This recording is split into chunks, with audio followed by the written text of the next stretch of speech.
Before we begin, let me know in the comments where you're watching from and what time it is for you right now.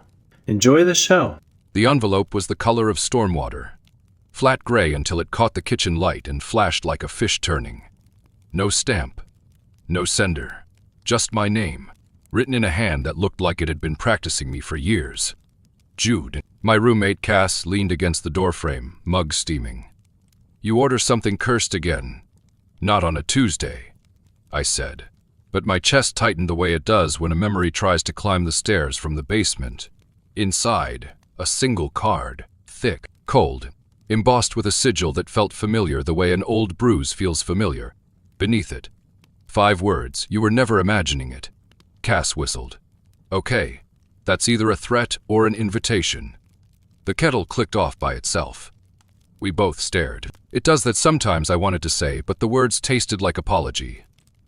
Outside, the city moved as usual. Garbage truck groaning, a scooter whining past, a child crying for more time at the park. Ordinary noise. But everything around me felt annotated, as if the morning had acquired a commentary track. On the back of the card, coordinates and a time. A library reading room across town. Noon. No signature, but the sigil again, drawn smaller, tighter, like a whisper. "You're not going," Cass said, already reading the answer in my face. "I just want to know," I said. "Know what?" "That you attract elaborate pranks, Jude. Last month your Bluetooth speaker started playing rain sounds whenever you got anxious." "Exactly," I said. She sighed into her mug. "Text me a code word if you're re-kidnapped by wizards." "Wizards don't kidnap anymore," I said.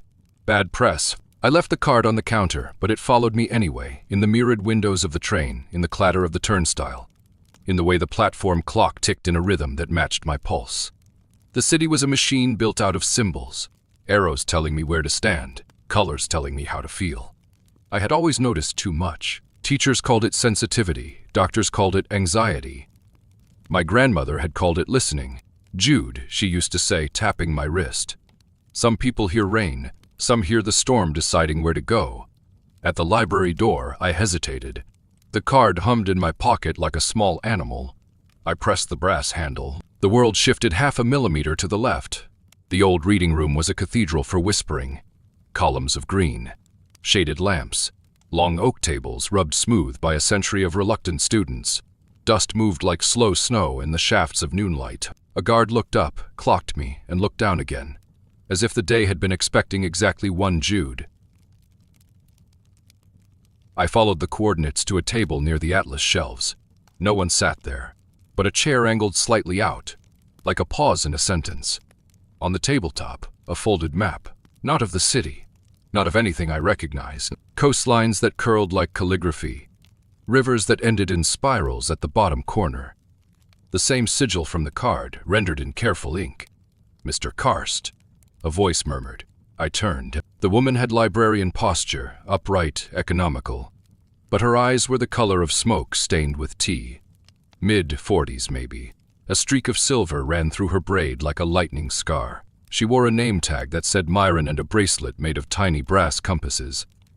"I didn't give that name," I said before I could stop myself. "You didn't," she agreed. "That's why it's useful." She gestured to the chair. "Please." I sat. My heart did the rabbit thing. She didn't open the map. She watched my hands the way they hovered. "You grew up pretending you didn't notice the edges," Myron said, voice low enough to be mistaken for dust. "How the kettle slips ahead a second. How the elevator stops on floors no one requested when you nervous. How your dreams warn you in headlines." The rabbit settled. "Who are you?" "A custodian," she said. "We keep rooms like this one in tune. We keep people like you from being dismantled by their own sensitivity." "This is a prank," I said without conviction. "It's a calibration," she corrected. A student sneezed 3 tables over. Myron slid the map toward me with 2 fingers. The paper felt colder than the table. Colder than noon. The coastlines shifted when I wasn't looking. "You sent the card," I said. "We sent nothing," she said. "We allowed something to reach you." We, she considered. "There are several names," she said finally. "My favorite is the Quiet Mechanics. Sounds like a band." "It was, briefly," she said, and the ghost of a grin happened. She tapped the sigil. This is not a logo, Jude. It's an address written in a grammar you haven't been taught. You've been reading it your entire life and calling it coincidence. I touched the ink. The room bent around the pressure, an invisible lens turning. Myren's tone stayed gentle, clinical. There are 4 disciplines you will learn if you choose to proceed, she said. 4 doors. You've touched all of them by accident. I didn't breathe. First, attention, how you aim the beam. Second, communion, how to negotiate with what answers. Third, understory, how to plant instructions in the soil beneath thought. Fourth, lattice, how to work with the architecture that makes events hang together. Magic, I said. Call it engineering if that keeps you honest, she said. Names don't care, results do. The map shivered, tiny letters rearranged into my childhood street. My grandmother's window bloomed from the parchment like a memory caught in amber. I can.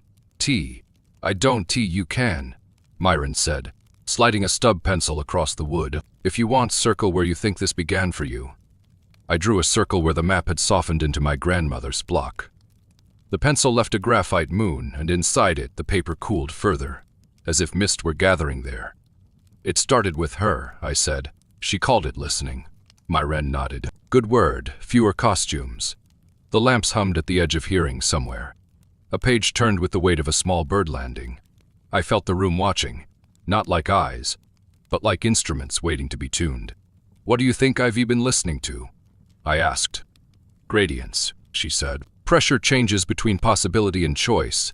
Attention is a lever, you've been pulling it accidentally. She tapped the table twice. We'll try something so small your skepticism won. Have time to dress up. I'm not skeptical, I lied. That's why this will work. She slid the pencil back until only the point rested over the circle I'd drawn. Don't try to move it. Don't wish. Don't push. Just notice. She gestured toward the room. Choose one sound. I picked the clock. It ticked from a shadowed alcove, honest and unspectacular. Now narrow, Myron whispered. Let everything else blur. Follow the tick to its edge. There's a gap just after it, like the space between inhale and exhale. Rest there. I did. The tick became a metronome at my sternum. Between ticks, a microscopic valley opened. I let my mind sit in it like a pebble in a river eddy. Good, she said, as if I recited a number. Now lay a sentence in that gap. Not a hope. A fact from a future you willing to occupy. 5 words, present tense. The first sentence that arrived was shy. I didn't want to say it aloud. I shaped it silently in that little valley. I answer what calls me. The pencil quivered. A dog's ear twitch. The graphite point scratched the paper with no hand to guide it, drawing the tiniest arc. A crescent within my circle. I flinched. Myron didn't dawn. Celebrate, she said. Don't fear it. Hold the sentence once more. I did. The crescent closed into a ring, a small door inside the larger one. My chest warmed the way it does when a text arrives from someone you've missed for years. Across the room, the dust changed choreography, spiraling briefly as if remembering a dance. Myren's voice cut through the fragile awe. Attention is not concentration by force, it's gravity. You are increasing the mass of a possibility so events fall toward it. Useful for making tea boil when you need it, or for far more complicated adjustments. I swallowed, like changing a decision. Like changing the way a decision finds you, she said. Isn't tea that dangerous? Crossing a street is dangerous, so is letting the light change without looking up. She drew the pencil back, the map calmed. Do you want the next door? Yes. I heard myself say. What's behind the next door? Myron stood, bracelet compasses chiming. Not behind, beside. She tilted her head toward the stacks. Bring the map. We threaded between biographies and bound journals until the air cooled and smelled like pepper and old glue. The aisle numbers ticked down, then began to show fractions, then symbols, triangle, key, spiral, as if the library had added non-Euclidean shelves for patrons who could read them. Myron stopped at a section labeled simply correspondence. Second door is communion, she said. Not belief, not worship, conversation. Her fingers brushed the spines like checking a pulse. You already do it. Hunches. Chills. The way a room says no when you try to force it. We formalize it so you don't. T mistake your echo for an answer. How do I know I am not just talking to myself? I asked. You learn its grammar. She tapped the map. Sigil. Addresses, not idols. Specificity is respect. She slid out a volume that didn't. Have a title so much as a texture, dark cloth engraved with tiny pathways. Inside, the pages were blank, but the margins were crowded with penciled notations in different hands. Myron set it open, then placed the stub pencil crosswise like a bridge. 3 rules, she said. Ask clean. No loaded questions, no tricks. Offer context. Why the question matters and what you willing to do with the answer. Negotiate scope, set time, topic, and exit. We don't host endless callers. I licked my lips. Who, or what, picks up? That depends on the address, she said. Here, this room, its memory, its tendency to arrange people near what they need.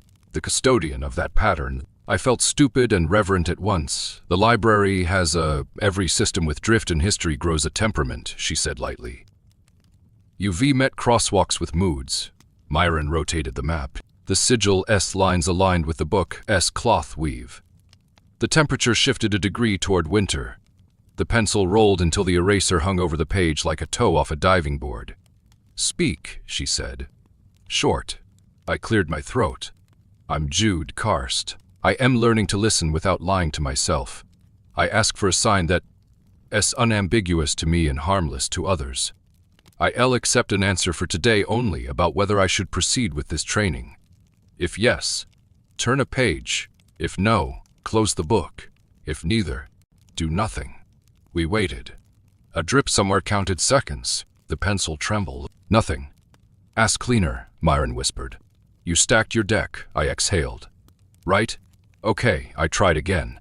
I'm choosing between staying numb and learning to hear. I'll practice with discipline if guided, and I'll stop if asked today only. Is there value for you if I continue? Same signals. The book inhaled, paper whispered. A page turned as if pinched by an invisible librarian. Heat climbed my throat. Relief and terror shook hands. Thank you, I said. Unsure where to aim it, the pencil rolled back to center and stopped.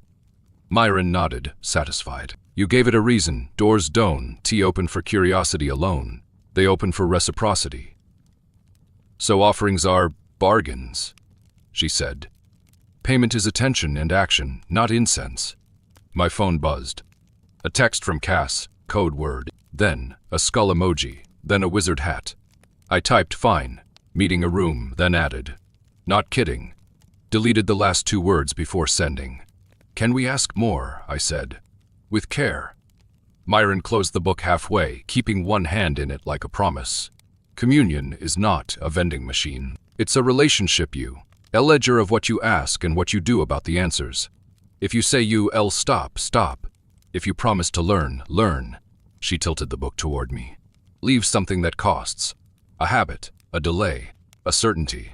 Rooms like this are fed by posture. I thought of my favorite defense, the smirk that made tender things small. I'll stop mocking what scares me, I said, quiet. Especially in front of myself. The book closed.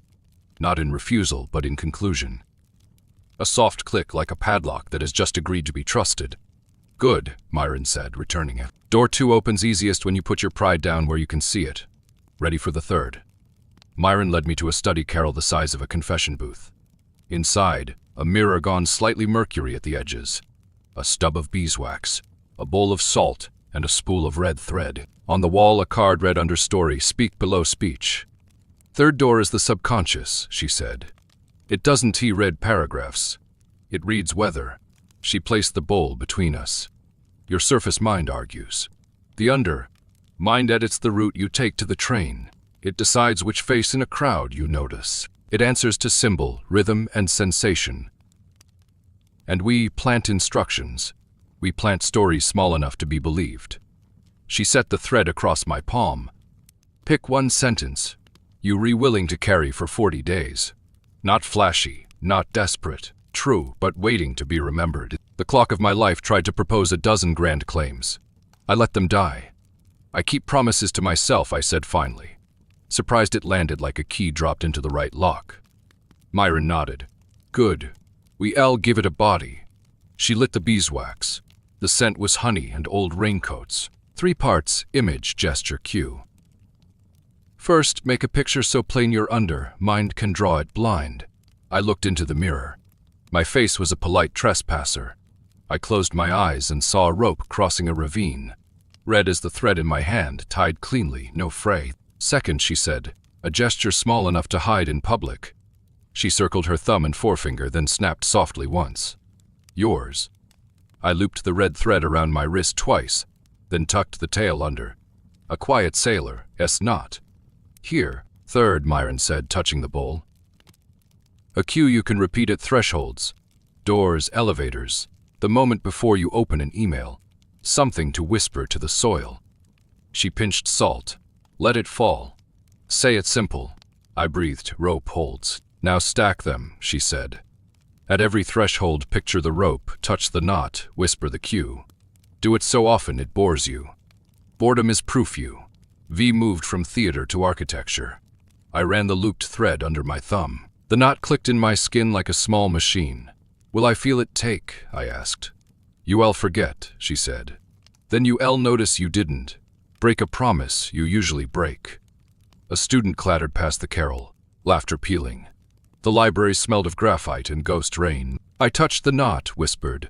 Rope holds and the air in the carol compressed, not dramatically. Like a plane descending. Ears about to pop. Myron's sighs softened. Understory is maintenance. Unsexy. The internet won T applaud, but this is where outcomes stop twisting. She slid a small ledger toward me.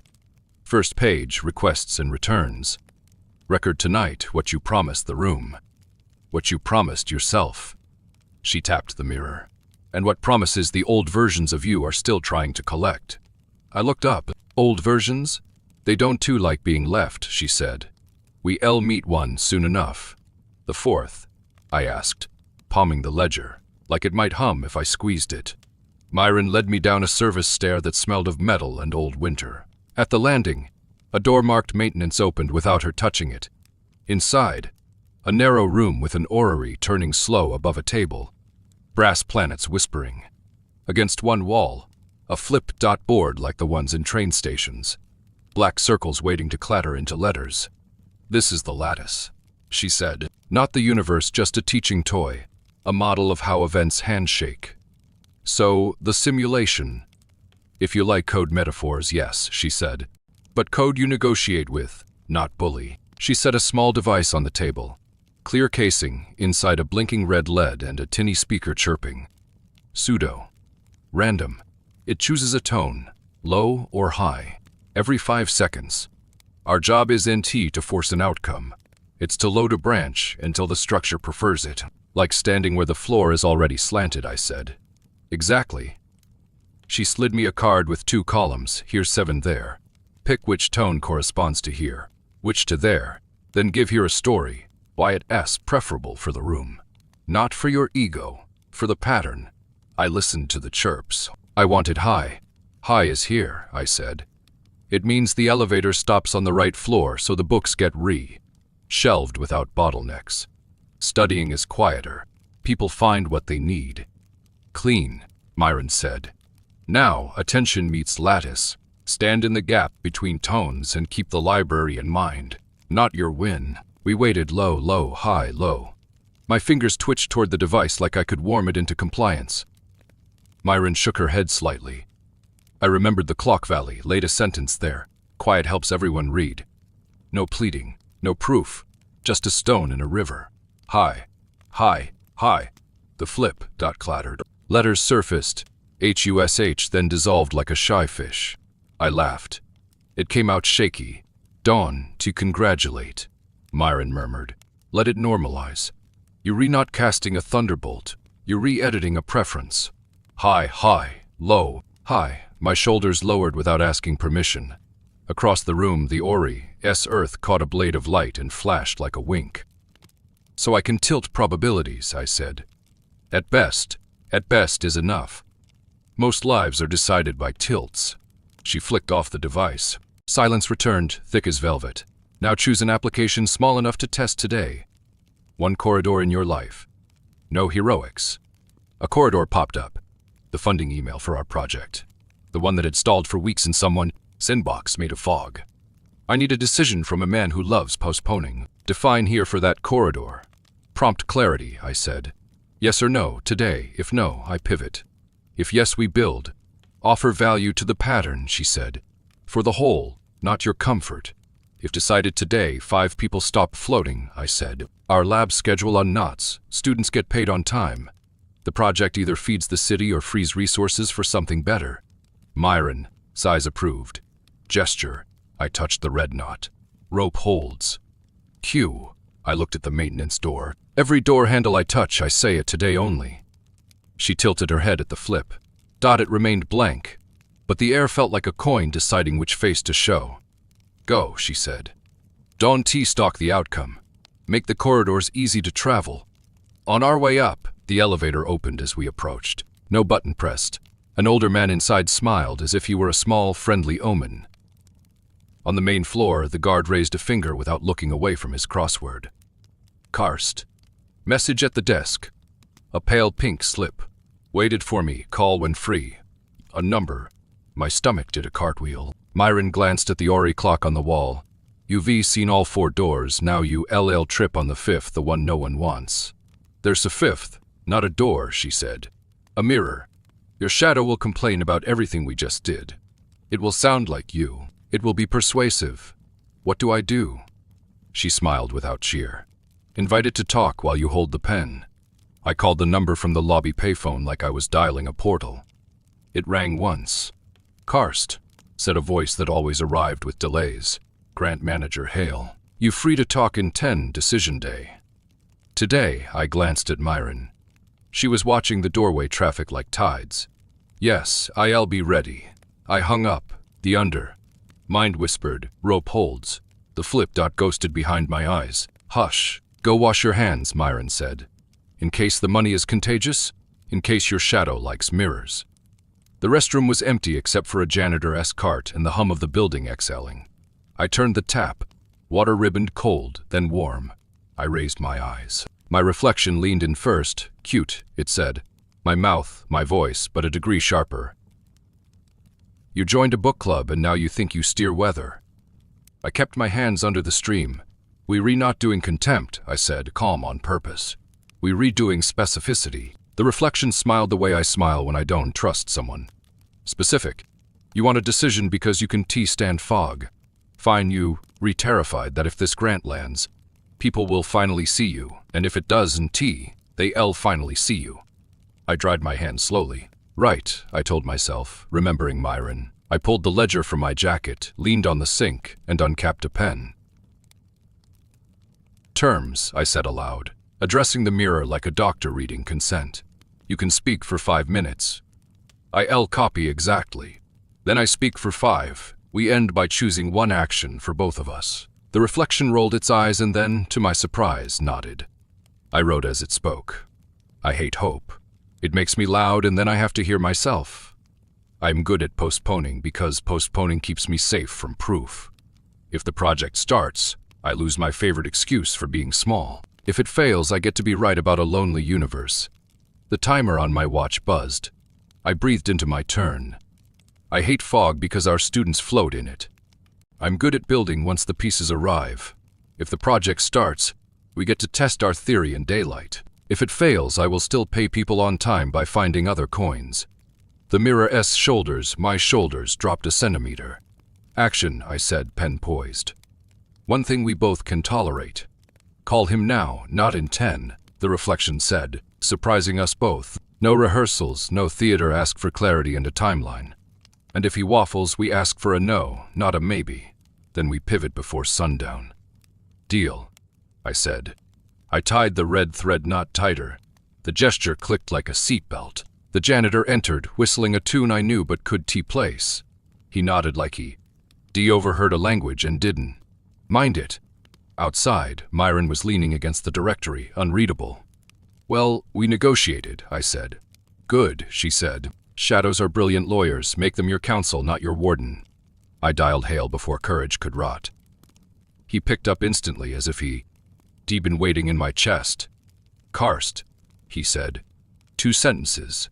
We re-in. Funds Friday. Send revised scope by 4. Silence bloomed bright as a match. Copy, I said. Scope by 4. We ended. I stared at the lifeless receiver.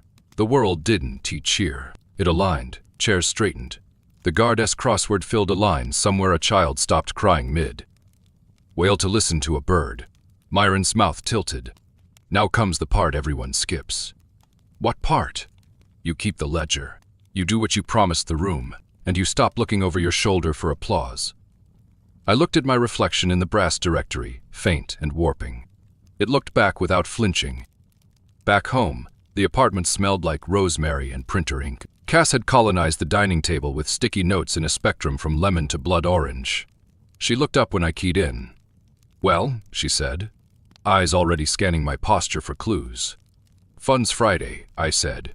Revised scope by 4. Cass slapped both cheeks, swooned, then recovered into efficient fury. Okay, Captain. Whiteboard the arteries. What moves first? What we cut? What we promise with boring confidence? I tied the red thread tighter. Rope holds. The knot hummed like a quiet generator. We worked. The scope wanted to bloat. We fed it celery and stern glances. Every time my hand hovered to add an indulgent paragraph, I pictured the flip-dot whispering hush and wrote the thing the students needed. Not the thing my ego wanted to proofread forever. At noon, the neighbor upstairs decided to practice bowling with furniture. A thud, a rolling scream, another thud. Cass groaned. There goes my brain. Let me try something, I said, and walked to the hallway like I belonged to it. I touched the door handle. Q. And laid a sentence in the gap between the dull thuds. Quiet helps everyone read. Not a threat, not a plea. A preference offered to the lattice like a coin on a scale. The rolling stopped. A vacuum cleaner started instead. Contrite and precise. Cass blinked. You bribed the ceiling. I gave it a reason, I said, surprised how mystical the words sounded. Rooms like posture. By 1, the scope was lean. By 2, it was clean. We built the budget like a bridge, counting rivets twice. At 2:30, my stomach reminded me food was a concept. Cass slid me a sandwich. Eat like you believe in next week. At 3, a text, Hale. Need 1 line on risk mitigation. My shadow perked like a cat hearing a can opener. You hate this part, it purrs. Say something baroque so no one can blame you later. Write it dull, Cass said, reading my face. Dull survives. I touched the knot, rope holds. I typed if delayed we reassign roles by skill, not title. Funding holds pay, deliverables split to keep student work moving. It looked like boiled potatoes. It tasted like accountability. At 3:11, my grandmother's clock, rescued from her apartment years ago and half-broken since, ticked, corrected itself, then kept time. Cass looked up. Okay, which? Engineer. I corrected automatically now. At 3:27, my phone buzzed. Unknown number. I let it go to voicemail and then felt the lattice cock its head. I called back. A voice answered that smelled like old catalogs. Is this Mr. Karst? I am the facilities coordinator for the East Annex. We had you on a list for space allocation held in limbo. Your request just rose. Can you tour at 4:30? I glanced at the clock. Our scope would go out by 3:50. We'll be there, I said, and tried not to spook the corridor by grinning into it. We hit send at 3:44. The document left as if it had been waiting at the door with its bag packed. I exhaled and the room exhaled back. Cass stretched.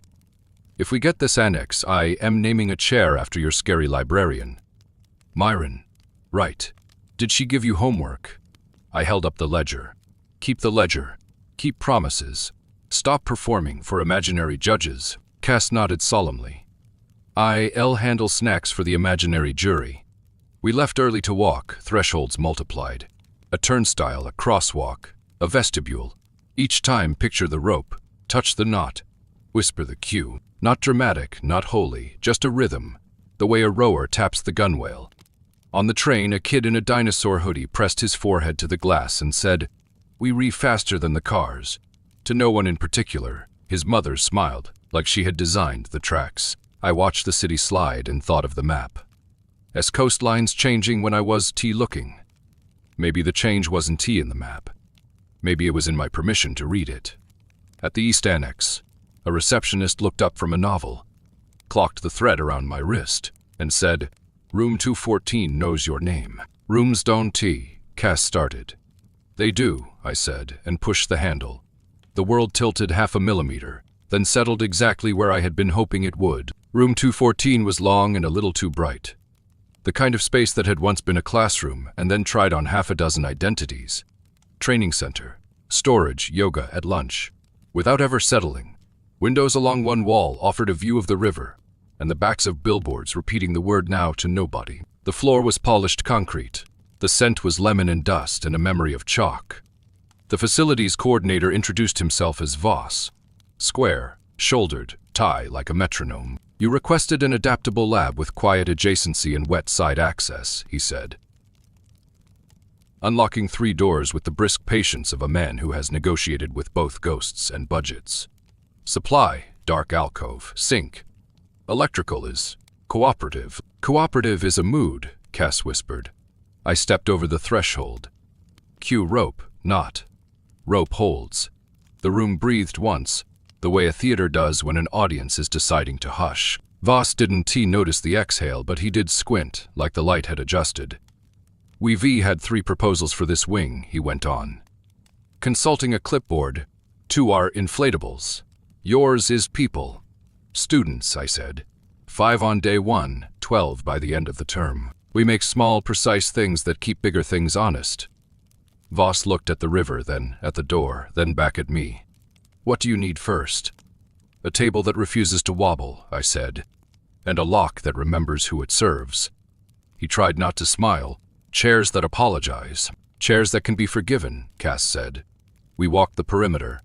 I counted outlets. Cass measured air with her hands like a conductor. In the far corner, a stain in the concrete resembled an archipelago. The map in my head adjusted itself, coastlines curling like calligraphy.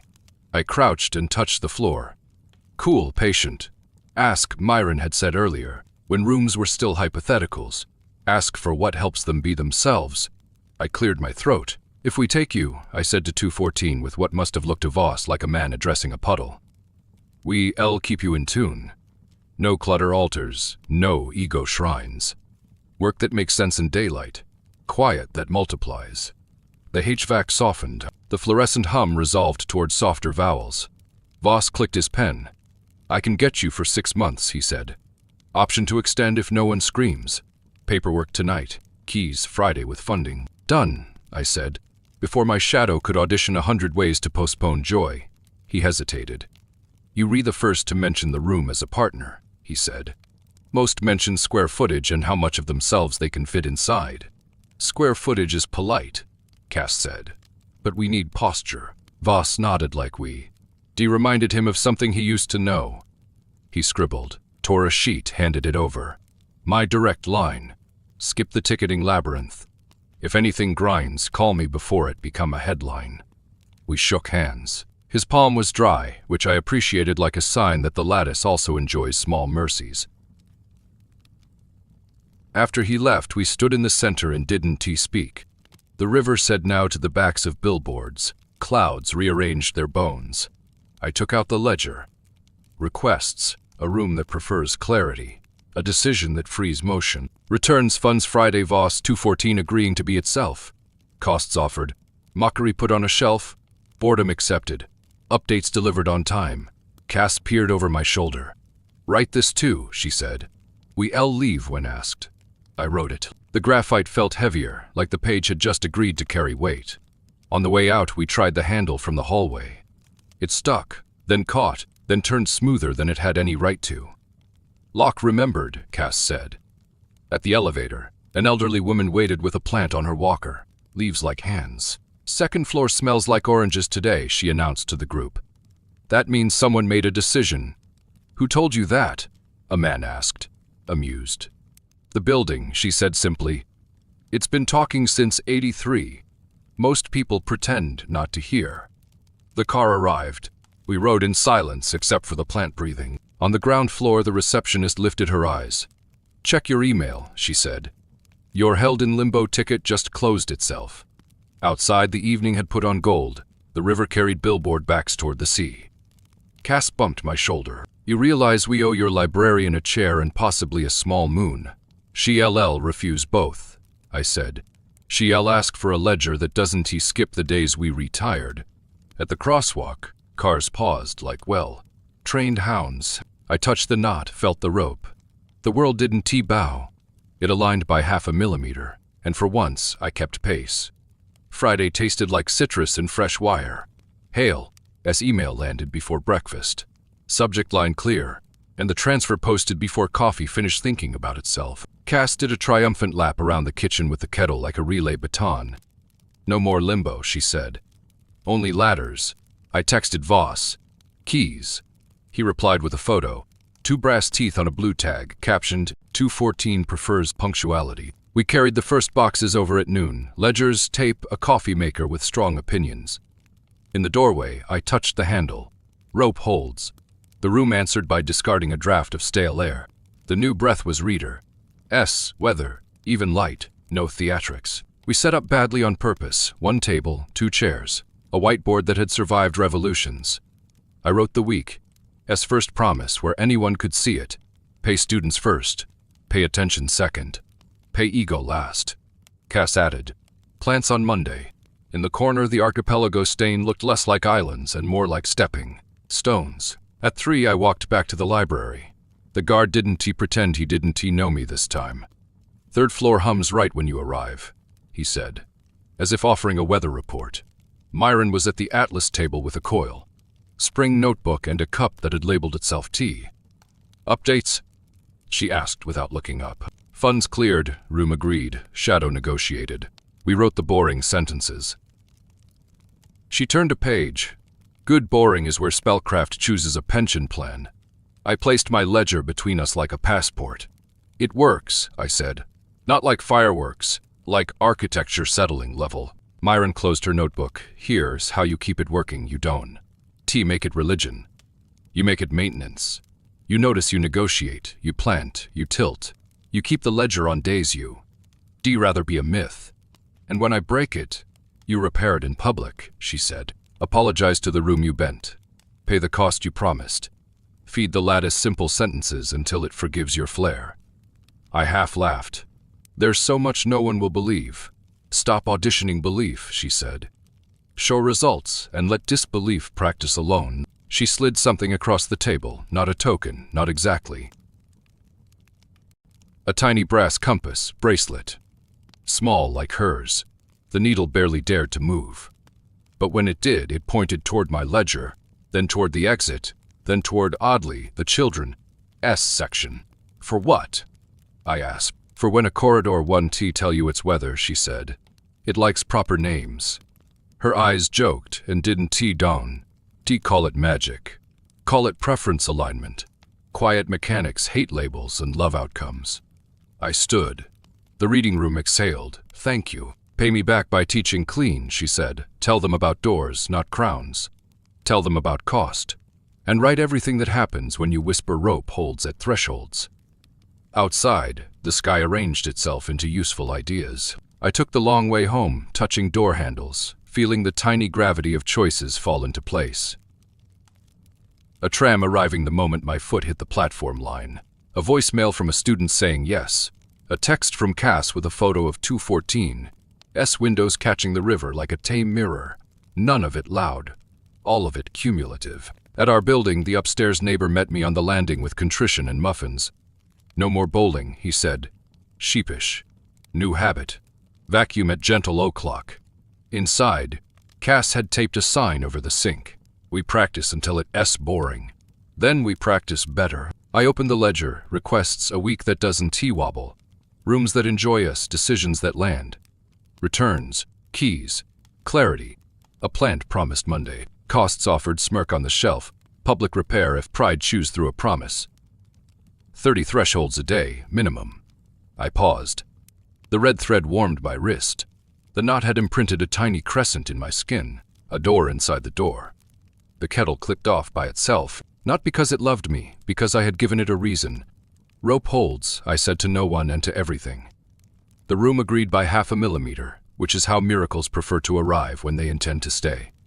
Friday tasted like citrus and fresh wire. Hail, email landed before breakfast. Subject line and the transfer posted before coffee finished thinking about itself. Cass did a triumphant lap around the kitchen with the kettle like a relay baton. No more limbo, she said. Only ladders. I texted Voss, Feinkeys. ***, he replied with a photo. 2 brass teeth on a blue tag. Captioned. ***214 prefers punctuality. ***, we carried the first boxes over at noon. Ledgers. Tape. A coffee maker with strong opinions. In the doorway. I touched the handle. Pfeiffer upholds. The room answered by discarding a draft of stale air. The new breath was reader. Weather. Even light. No theatrics. We set up badly on purpose. 1 table, 2 chairs, a whiteboard that had survived revolutions. I wrote the week's first promise where anyone could see it. Tufi pay students first. Pay attention second, pay ego last. Cass added. Plants on Monday. In the corner. The archipelago stain looked less like islands and more like stepping stones. At 3, I walked back to the library. The guard didn't pretend he didn't know me this time. 3rd floor hums right when you arrive, he said. As if offering a weather report, Myron was at the atlas table with a coil. Spring notebook and a cup that had labeled itself tea. Updates? She asked without looking up. Funds cleared. Room agreed. Shadow negotiated. We wrote the boring sentences. She turned a page. Good. Boring is where spellcraft chooses a pension plan. I placed my ledger between us like a passport. It works, I said. Not like fireworks. Like architecture settling level. Myron closed her notebook. Here's how you keep it working, you don't make it religion. You make it to me maintenance. You notice, you negotiate, you plant, you tilt. You keep the ledger on days you. Rather be a myth. And when I break it, you repair it in public, she said. Apologize to the room you bent. Pay the cost you promised. Feed the lattice simple sentences until it forgives your flair. I half laughed. There's so much no one will believe. Stop auditioning belief, she said. Show results and let disbelief practice alone. She slid something across the table. Not a token, not exactly. A tiny brass compass, bracelet small, like hers. The needle barely dared to move. But when it did, it pointed toward my ledger, then toward the exit, then toward oddly, the children's section. For what? I asked. For when a corridor 1, tell you its weather, she said. It likes proper names. Her eyes joked and didn't. Don't call it magic. Call it difference alignment. Quiet mechanics hate labels and love outcomes. I stood, the reading room exhaled. Thank you. Pay me back by teaching clean, she said. Tell them about doors, not crowns. Tell them about cost, and write for everything that happens when you whisper Sinfree rope holds at thresholds. Outside, the sky arranged itself into useful ideas. I took the long way home, touching door handles, feeling the tiny gravity of choices fall into place. A tram arriving the moment my foot hit the platform line. A voicemail from a student saying yes. A text from Cass with a photo of 214. Windows catching the river like a tame mirror. None of it loud, all of it cumulative. At our building, the upstairs neighbor met me on the landing with contrition and muffins. No more bowling, he said. Sheepish. New habit, vacuum at gentle o'clock. Inside, Cass had taped a sign over the sink fun why practice until it's boring. Then we practice better. ***, I opened the ledger. Requests ***, a week that doesn't wobble. Rooms that enjoy us. Decisions that land. Fighter turns. ***, keys. Clarity. A plant promised Monday. Tosts offered. ***, smirk on the shelf. Public repair if pride chews through a promise. 30 thresholds a day. Minimum. I paused. The red thread warmed my wrist. The knot had imprinted a tiny crescent in my skin. A door inside the door. The kettle clicked off by itself. Not because it loved me, because I had given it a reason. Rope holds. I said to no one and to everything. The room agreed by 0.5 millimeter, which is how miracles prefer to arrive when they intend to stay.